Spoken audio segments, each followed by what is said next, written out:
All right. Welcome to another episode of the NTP People Podcast. On today's episode, we've got Andre Pinkowski.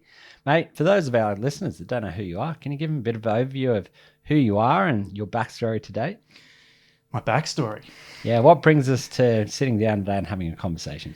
Yeah, right. So I guess, look, right now I sit on a number of boards. I advise and consult a number of startups and scale-ups. I don't have a day job anymore. I was CEO or co-CEO and co-founder of a company called Port, P-O-R-T-T. Yeah.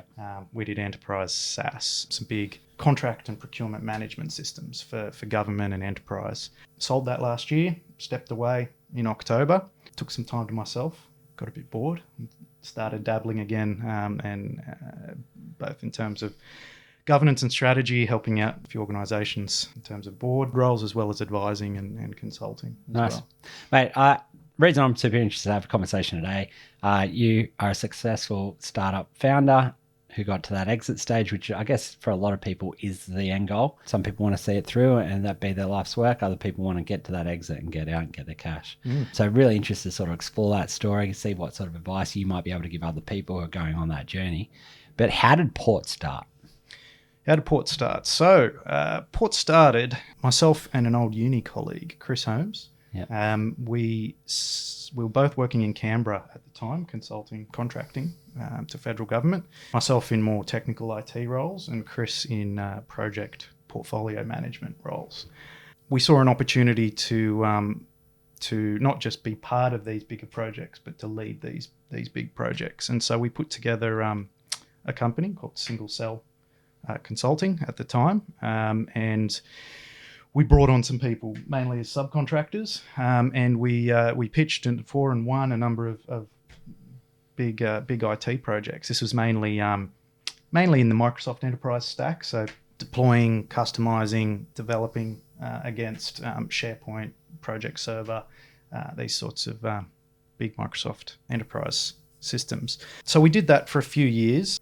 We're both originally from Newcastle, met at the uni here, before my wife, who is also from Newcastle, couldn't handle the cold in Canberra anymore. Yeah. So we moved back to the coast, to Sydney. I started doing some work with New South Wales Health. Chris was doing some work with federal industry at the time, and this work was around strategic contract management. So they were looking, they'd engaged us to build these big bespoke enterprise contract management systems. And this is for either high value or high risk contracts. So contracts that need not just contract managers, but supplier managers. They've got inputs and outputs from across the organisation. Yeah, so we were building these bespoke systems, and we asked ourselves, why is no one using off-the-shelf software for this? This is back in 2012, 2011. And you had your SAP Ariba, you had your Oracle iProcure, a few of these bigger systems, but they weren't really, they were sort of older, a bit clunky, weren't really, localized appropriately for the Australian market. So weren't really, it didn't have a lot of uptake. So we saw a market opportunity there. We pivoted the organization over a number of years it took, and effectively built a SaaS product to manage these big procurement contract management processes for organisations. We beat out SAP in competitive tender with New South Wales Health for our first customer, which was very much like eating the elephant. 30,000 staff over the whole state. Chris, my co-founder, became a Rex frequent flyer, travelling everywhere to get this system up. It's an 18-month project, but that was the cornerstone of our company, effectively. Really interesting point. So I think there's two sides of this going on right now in the market with the rise of AI and different AI products that are out there, right? There's technology there and people can build technology solutions without actually having a problem or having a customer at the end and to actually buy these. Great technology. I think it's the same with the App Store, right? There's thousands of really well-built apps on the App Store. No one uses them. Maybe they didn't get that product market fit right. You've gone in the opposite way. You actually had a problem there. You had customers coming to you and then you built the solution for that problem. Vice versa. Do you think that it sounds like that's part of the key to your success, right? Oh, look, a big part. And I've seen that quite a lot. And the VCs I've spoken to over the years also really look for that. Look for someone who's felt the pain in the industry, because you're much closer to the problem. you're aware that there's a problem, Yeah. and you can better capitalize on that. Build it and they will come, which I did multiple times earlier in my career, is not an effective strategy to scale a business. Yeah, cool. So if you're talking to other people who are looking to be startup founders at the moment, got a great idea or a great product, is it going that MVP route, really testing it with the market, the product market fit? Is that the type of advice you would go with somebody looking to, start out at the moment? Look, it's hard to give general advice like that because it really depends on the sector and the industry. So B2B, B2E, we could go with more of an MVP and we could take it a bit slower and we could bootstrap. I mean, yes, we had a high margin consultancy business. We could funnel all our profits into R&D, but our average contract size was significant, 6 figures. Yeah. And took, 18 months to implement, at least in the earlier days. Okay. So you had time to sort of time and resources to work through it, and you could build a personal partnership with your customers.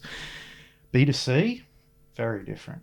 A lot of those luxuries go away, and you approach it from a different angle. But look, certainly being part of the industry you're trying to change and having a passion for it or an understanding for it is definitely an advantage. Yeah, it sounds like a really good starting point, right? Somebody having that or scratching their own itch, having their own problem that they really understand in that industry and then building for that problem. Absolutely. And then if you've got the passion, if it means something to you, because that's another big part of it. I mean, it's many, many, many days and nights of hard work. Yeah. If you don't have the drive or the passion for what you're working on, it's easy. You mentioned the word bootstrap before. I imagine I do know for a fact that you raised money throughout that process. Mate, can you give us a bit of an overview of what that process looked like? Mm-hmm. Let's start there and then maybe some advice for other people. But as the VC market's really interesting space at the moment in Australia, it's definitely tightened up. Yeah. There's a lot of companies going through either looking at it, raising a down round and trying to avoid that, extending their runway. But really, let's start with your experience and keen to sort of understand how that played out for you. Yeah, sure. So big caveat, it's a different time. Yeah. Like you alluded to there, back in 2019, we closed our round at the Christmas almost. But you did bootstrap through your consultancy to start with. Until then. Yeah. So we took on contract work, project work, and we even had some non-SaaS product related contracts right up until almost before we sold. We'd scaled it right down, but there were some great customers that had been instrumental to our journey, and we certainly wanted to support them along the way.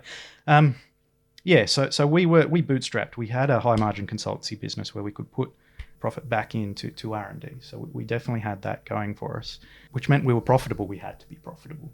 Otherwise, could buy savings in houses. We were profitable right up until we decided to take money. 2018, we first went out to the capital markets. We had services revenue. Our services revenue was higher than our ARR at the time, proportionally. So we had a lot of questions around, are you really a SaaS company? You're making most of your money on services around your product. That's great, but how scalable is that, et cetera, et cetera. That was probably the big sticking point. We had a few offers. We had some term sheets in front of us, but ultimately as we were in a luxurious position of being able to knock those back. And we spent another year effectively getting our business investment ready. And that involved getting the ARR, focusing on ARR, and if anyone's worked in a SaaS business, they know you can productize almost anything, and that's what we really focused on, getting that subscription revenue up. And we came back a year later and we'd done all the things we said we were going to do. So we closed a $4 million round in late 2019.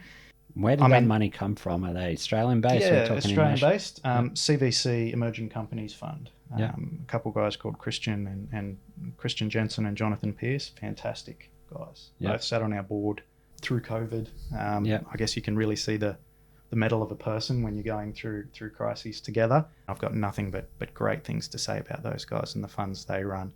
But the process itself, it was a pretty standard investment process in that we shopped around and went on the roadshow, the pitch roadshow, pitching to anybody who would have us, mutually narrowed down a list around who was interested and who would potentially be a good fit. Everyone talks about getting smart money and the right investors on, and we certainly wanted to do that. But I've since found it's quite difficult to do. Having people put money in and then be engaged in your business in a productive way is not as easy as it sounds. So I think getting someone you can work with is probably the priority, looking back, and what we got out of it. So we went through, we signed a letter of intent and had a period of exclusivity where they ran through whole due diligence process. So certainly it's not just having your story. If you're going for VC, not angel, if you're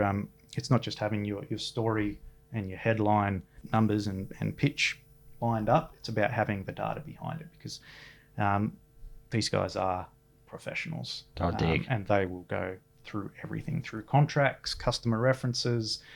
It's great. You'll be getting a lot of questions where you're like, oh, okay, hadn't thought of that, or didn't think that would be something that would come up, and then you'd have to go work through it. So having a data room or having data easily accessible is definitely helps the outcome, helps expedite the outcome. So through a whole bunch of DD, and then obviously negotiating a final shareholders agreement and what that would look like and deal before closing, and right before COVID hit. Yeah, right. And did that was your last raise before you got to your exit? That was our one and only raise. We were looking to raise again for even bigger international expansion at the end of 2021. But that's when we were approached and around acquisition. I mean, we obviously during those times you're getting pinged every week by private equity, VC, etc. Private equity, about acquisition. It was heady, frothy days. But we had a couple very serious pieces of interest there, which we followed through and ultimately, exited with one. Mate, talk us through that little part there, because I think it's an interesting part of a lot of companies. Well, not a lot of companies. Few get to that point where they've built a solid enough business where they're having those conversations. But what did you consider? What was playing on your mind when that, those offers were coming around an acquisition? I imagine there's an earn-out period there. What did that process look like? What's going through your head? Did you always build this to sell? Yeah, I think to answer the last question first, yes. At the beginning of the journey, it was just a consulting company, so it was a vehicle for us to do interesting projects and to be paid what we were worth. Obviously, I think when you start on a product journey, it's about scale, and it's either it's an exit of one type or another, whether it's a full trade sale and you step away, whether it's an IPO and you bring in a better management team if that's the way you go. One shape or another, it's some sort of transformation of your business and your role in it, and of course, as soon as we brought on investors, VCs, they're not there for the good times. No, maybe they are a little bit, but mainly they're there for the returns for their investors. Yeah.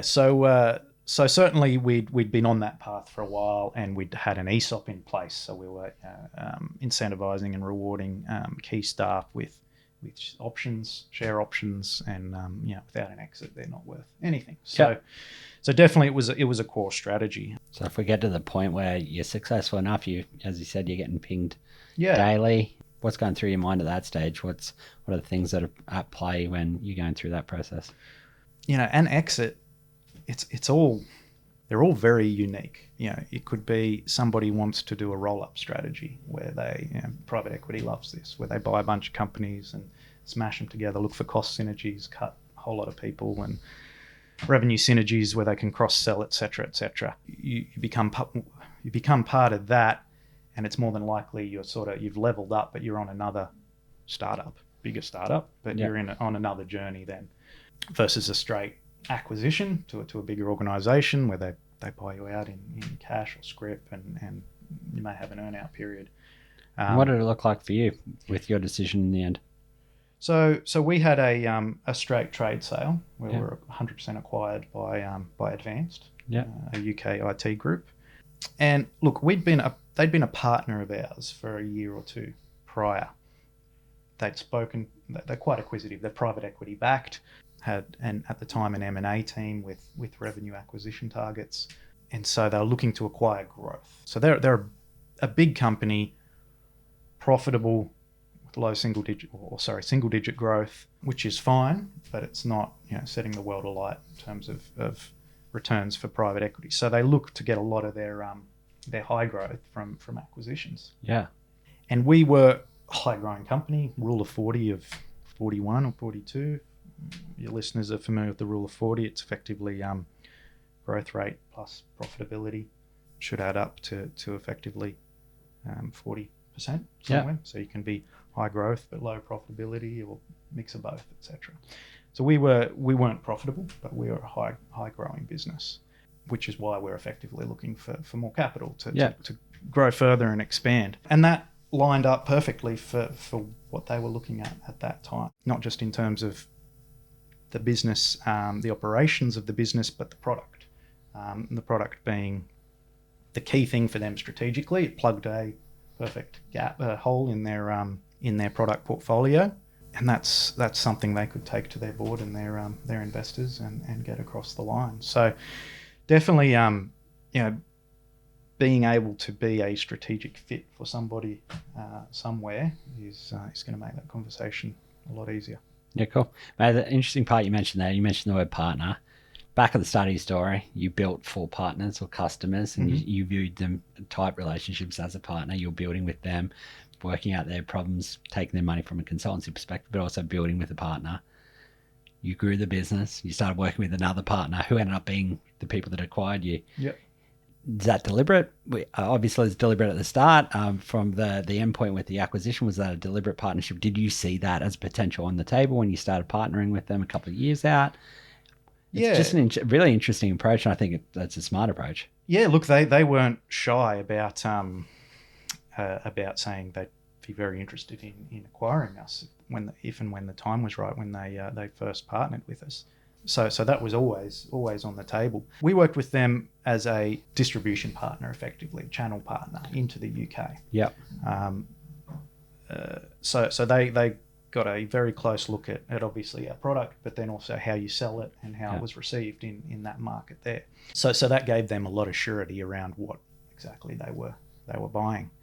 I guess the only other comment I'd make on that process, how it was made easier with a partner, was effectively that we knew them, we knew the people there, they knew us, and these sorts of deals often come down to interpersonal relationships, particularly during the middle of COVID when this was. So we did the whole deal end to end over video call over Teams.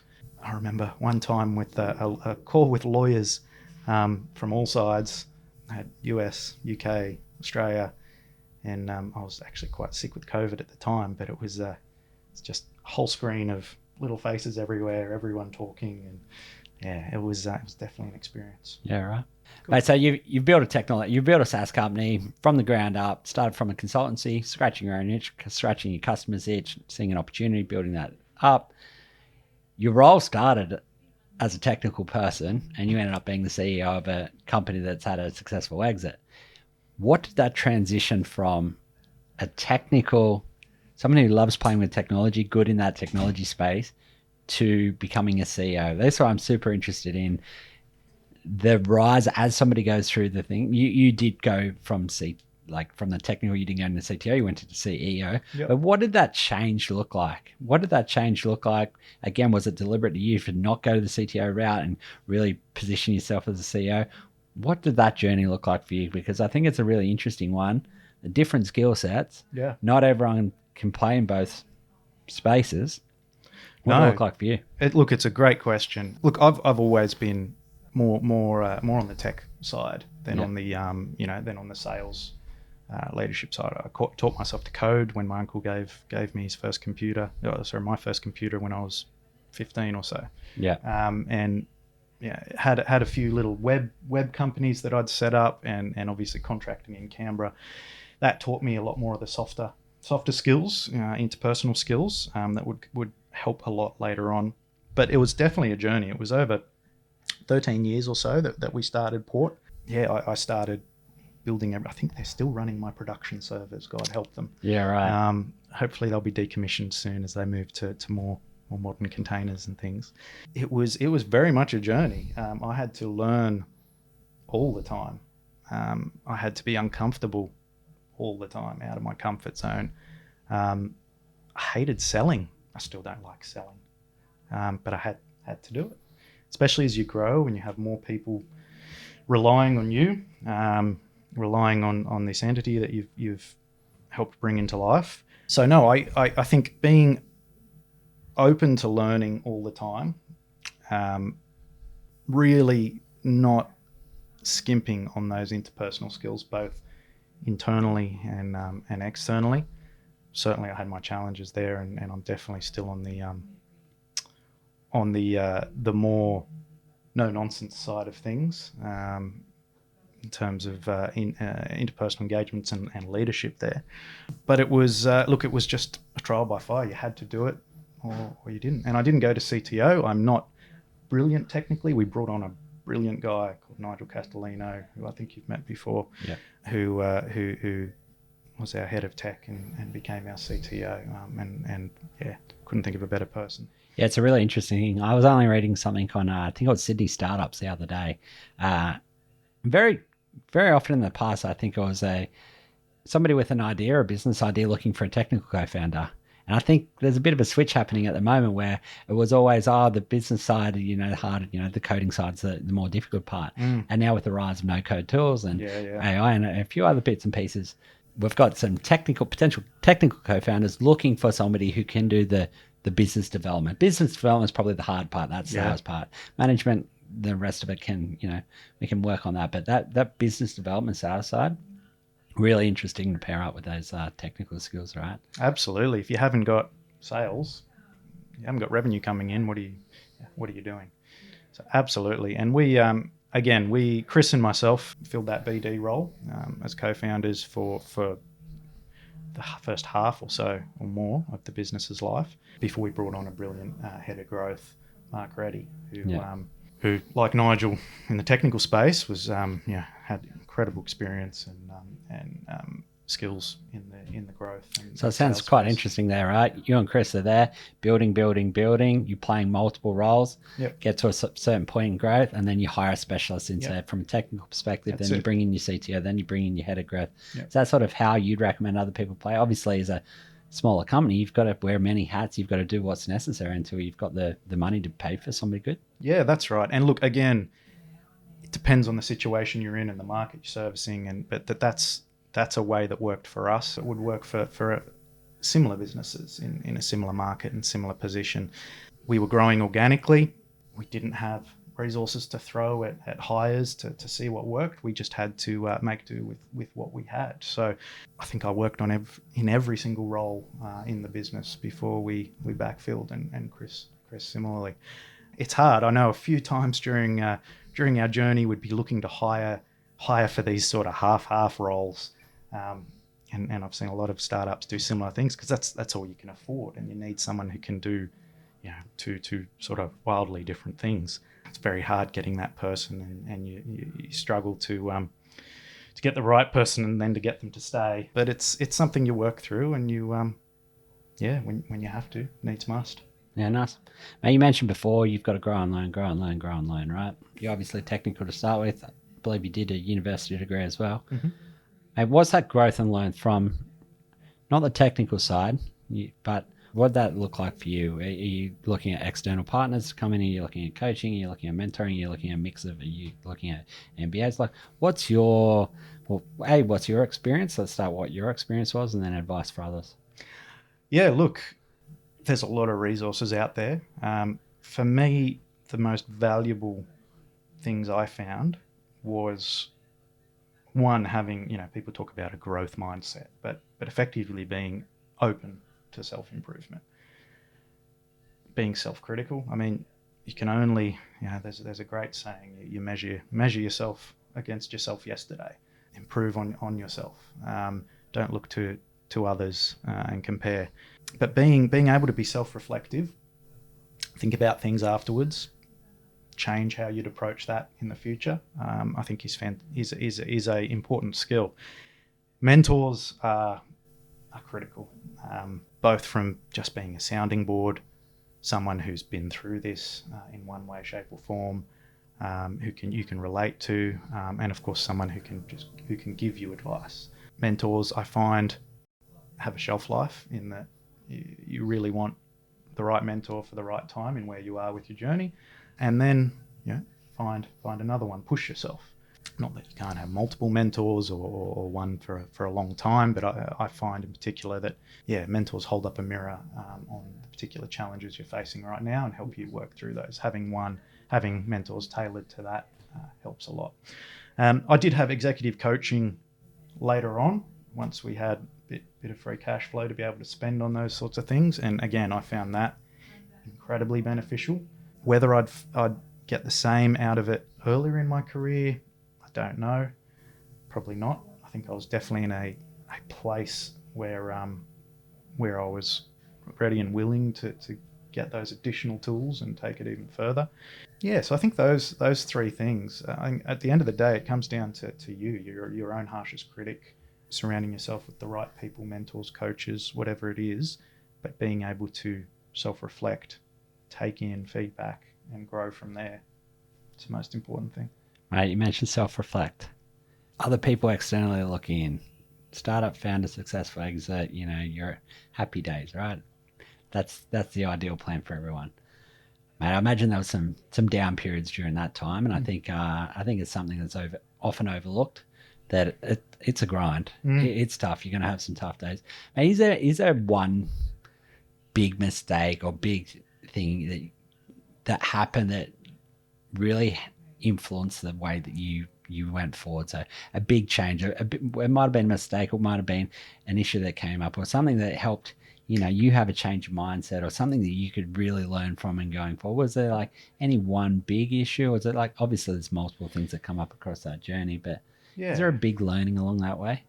Like you say, there's always ups and downs. It's such a roller coaster. In fact, you founders become so good at regulating their emotions. After we'd exited, the deal was done, everything was done. I felt nothing but numbness for a week or so, and not a good numb or anything. Just didn't know how to feel, because I had to, I guess, deconstruct all these mental frameworks in terms of, the lows are so low, the highs are so high.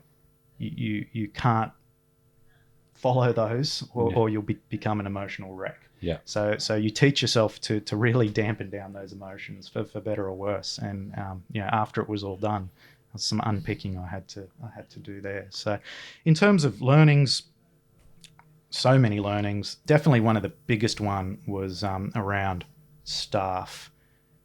As you scale, you get past the 20 odd staff, you become no longer a small business. You can't sort of fire people that aren't working out at will. You have to very carefully manage the recruitment process and the probation period, because toxic staff can really, really kill an organization. And there was definitely I'm not going to go into details, but around disruptive staff members and how much damage they can cause was definitely an eye-opening experience for me. So certainly, at the end of the day, it's a people business, software. Certainly it's tech involved, but at least for now, until AI takes over, people are required to build it, maintain it, sell it, manage it. So it's a people business we're in. It's also built for people, right? It's built for customers. It's the same with, I think, even if when AI continues to take over, you might be building a tool, or the AI is building a solution for a customer, right? Yep. There's a need at the end of it. It's still people oriented. Like, all of tech is still people. The Absolutely. Technology is, is a tool. Exactly. Yeah, absolutely. So having the right, like any organization or any team or any endeavor with a group of people working together, that just reinforced to me how critical it is at all levels to manage that effectively. Cool. I'll reverse it back a little bit. Don't get too high on the highs, don't get too low on the lows, right? Mental resilience through there.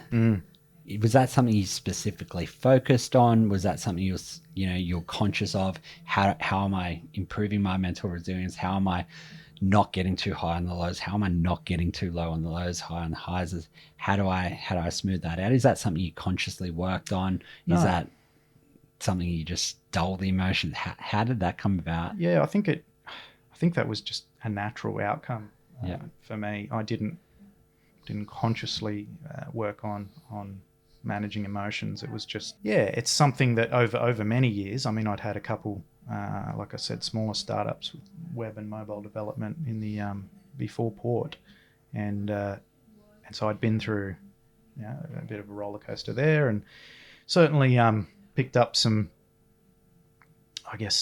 ways of looking at things to help manage that.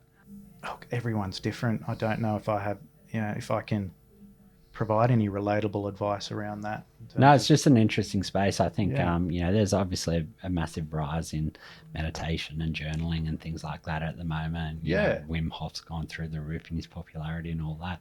I think everyone's dealing with things in a different way, but it's something I think more people are becoming conscious of. Yeah, and that's the most important thing, is to be conscious of it and then find what works for you. Yeah, and it works. I don't meditate daily.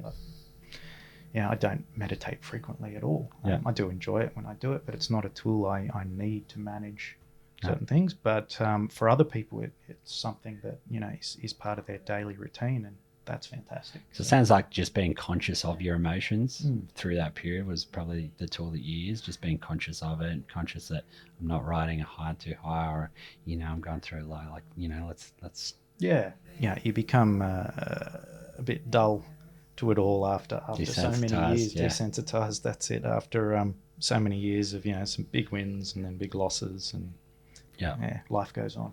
Oh, I like it, mate.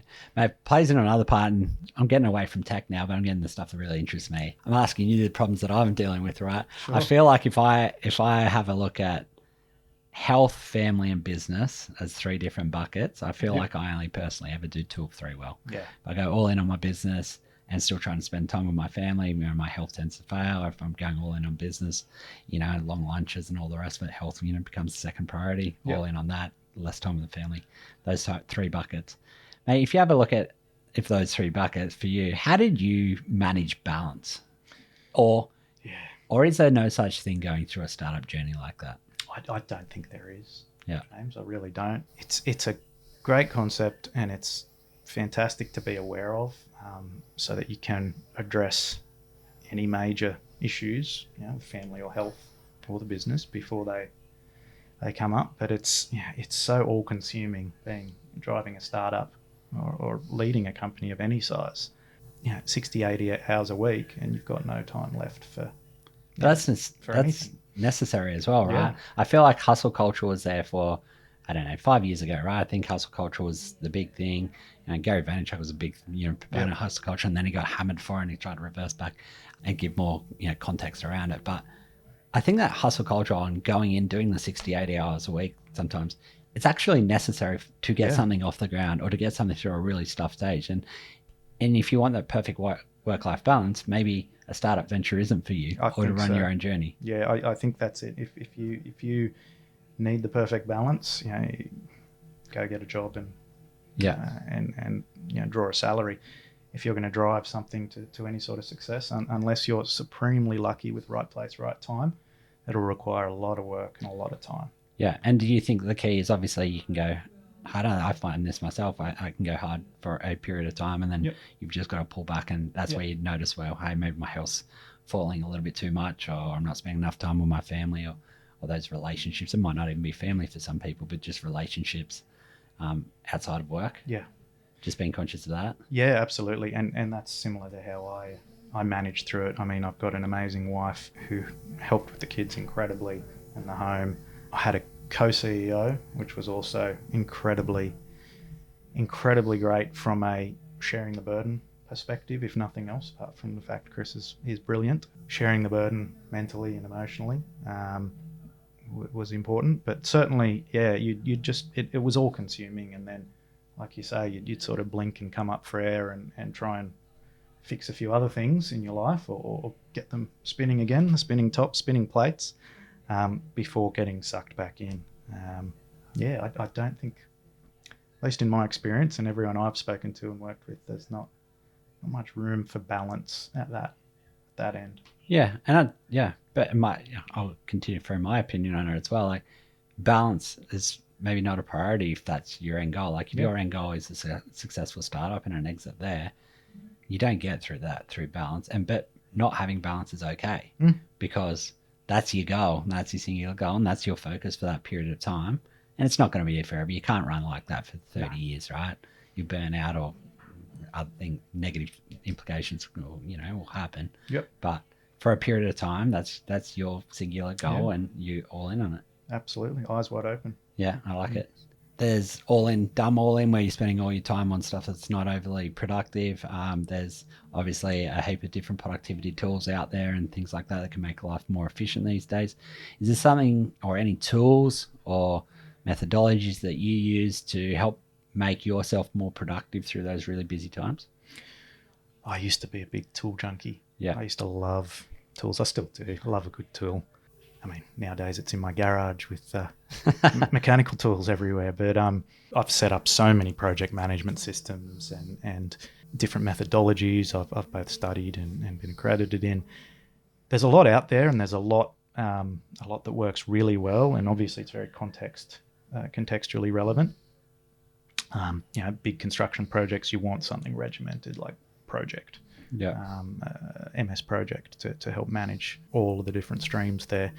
In terms of personal productivity, I find, again, it depends on context, and this is sounding a lot like GTD, getting things done. But for me, it's a lot of email, it's a lot of phone calls, it's a lot of conversations, chat messages coming through, and I found Microsoft To Do, or was it Wunderlist or something before then? Todoist is another one. Yeah. Really simple, basic, where I can set just number one thing is to get it out of your head. Yeah. For personal productivity, get it into a list. If you need to put some labels or things on it to contextualize things, great. But for me, the big things are date, due date, drop dead due date, and priority or not, start or not. Yeah. And it's that simple. And so every Monday, I'll usually do a big scan of the coming week in terms of both calendar and personal tasks I need to do. I'll set up sort of theme days maybe where I can focus on different things, or if I'm at a certain place, I can accomplish some certain tasks.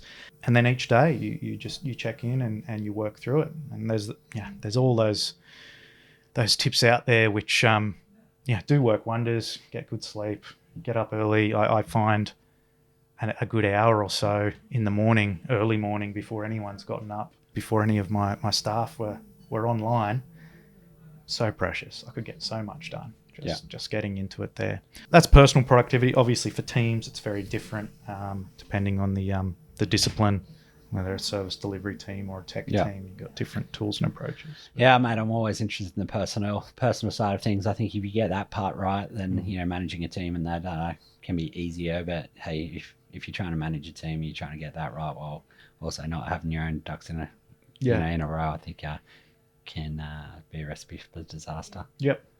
Mate, one final question before we work into what you're at the moment. But mate, if somebody starting out, aspiring technologist, maybe wants to grow their own company or move up the ranks within one company into more of a CEO, CTO, right, and a senior management, so pure technology role growth, whether it be in a startup or internally within the company. Yep. Any advice for them? Look, the soft skills, interpersonal skills, and being able to marry a deep technical understanding of the ecosystem or your company's product set with the interpersonal skills. So being able to explain to people why we should or shouldn't do things and convince them of that, not just based on pure technical logic, which often most people won't get, but tying it into strategic objectives and business outcomes. Very valuable. Very valuable. And at the end of the day, your upper management is all focused on the key numbers that the board sets. And if you can demonstrate yourself or an agenda you have being able to align to those, then that's going to get noticed. And that's really interesting, actually, especially for a pure technologist, understanding what you're building, who you're building for, why you're building it, how that aligns to the company goals. Yeah. I think it's something that's sometimes overlooked. Like, I'm building a really quality piece of software, I'm writing really clean code, but like, what are we building? What is the product that we're building? It might be like a product company, it might be a product within a bigger company like you building something, like Yep. understanding what the higher ups are actually trying to achieve, because your boss or your boss's boss is going to have objectives that are very often not how clean is the code, but what are you building, who are you building it for, how's that creating efficiencies, profit, whatever it might be. Yeah. Look, it opens your eyes to the bigger picture, and how you take, how you can leverage that is then of course up to you. Lots of people. Now, I think that there's never too early to start to really understand that. Yeah. I think that's a really good piece of advice. Mm. Period of numbness you mentioned. That was a little while ago now, but what are you doing with yourself at the moment?